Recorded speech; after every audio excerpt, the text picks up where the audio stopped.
What is necessary? When I was a child, I lost my grandmother to cancer. I would have done anything to save her, but unfortunately, I didn't know anything about the disease, and I was too young to understand how it worked. Today, scientists are working on new methods to treat degenerative diseases like cancer. The technique that is the most controversial and promising is stem cell research. Degenerative diseases kill millions of people every year. They have caused irreparable damage to the victims and those around them for decades. Stem cell research is a promising answer to saving the lives of those with degenerative diseases. In an article published August 17, 2006, in a reproductive biomedicine journal, scientists stated that human embryonic stem cells have revolutionized reproductive and regenerative medicine by allowing the establishment of detailed molecular and therapeutic models for certain metabolic pathways and life-threatening disorders. I will be discussing the purpose of using stem cells, the need for stem cell research, and the application in real medicine. Stem cell research could save millions of lives if the need for it is recognized, but people must first understand that stem cells come from more places than just embryonic fluids. The purpose of stem cell research is to study and treat degenerative diseases.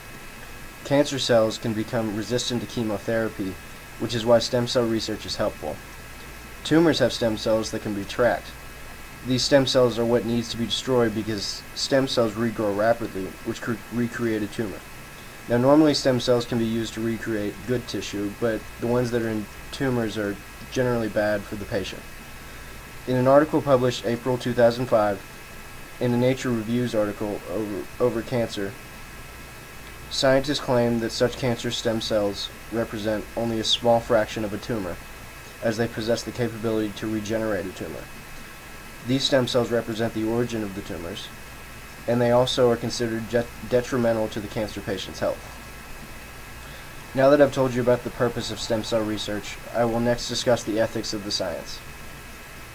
Stem cell research involves the extraction of stem cells from our bodies. Embryonic stem cells are taken from human embryos, which is seen as criminal by the public because in the past they pulled them from aborted fetuses. People believe that the majority of the stem cells actually come from the aborted fetuses. The stem cells actually come from in vitro fertilization and is never done without consent. Stem cells can also be taken from other locations as well. In an article published November 1st, 2001, in a Nature journal, scientists stated that stem cells can be harvested not only from embryos, but also from adults living or dead. Our bodies produce stem cells in massive quantities. Scientists are constantly searching for new sources of stem cells.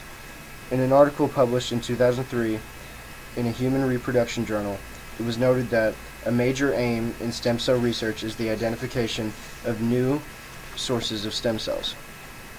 Now that I have discussed the ethics of stem cell research, I will finally explain real-life applications.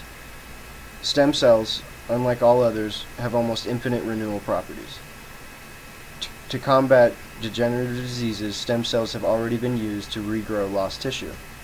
In an article published November 1st, 2001, in a Nature journal, scientists explain that permanent restoration of tissues characterized by high and continuous self-renewal specifically requires extensively self-renewing stem cells.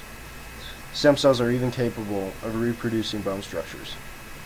Successful application of stem cells has already been seen in ALS patients. In an article published July 18, 2006 in a reproductive biomedicine journal, scientists reported changes in patients with ALS in that they achieved remarkable improvements in several parameters, including an improved ability to smile, speak, and move previously paralyzed limbs. The stem cells for these treatments were pulled from umbilical cord blood, which is also another source for stem cells. Now that I have discussed the applications, I will provide an example of what will happen if you decide to support stem cell research. People are suffering, and they are dying from diseases that rapidly deteriorate their physical condition.